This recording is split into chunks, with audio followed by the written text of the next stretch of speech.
நண்பர்கள் அனைவருக்கும் அன்பு வணக்கம். ஈரானோட பணவீக்கம் மிகவும் அதிகமாயிருச்சு. ரியாலோட மதிப்பு ரொம்ப தரம் தாழ்ந்து போயிடுச்சு.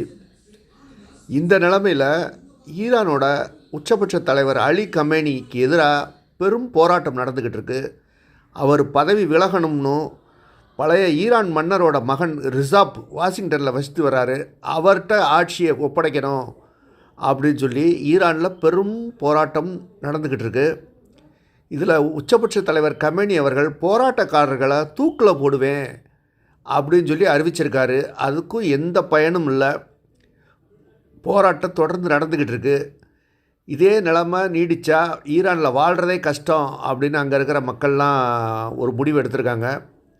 அதனால் இது ஈரானில் அலி கமேனியை தொடருவாரா இல்லை அகற்றப்படுவாரா அப்படிங்கிறது பெரிய கேள்விக்குறியாக இருக்குது. நன்றி, வணக்கம். நம்ம சேனலை சப்ஸ்கிரைப் பண்ண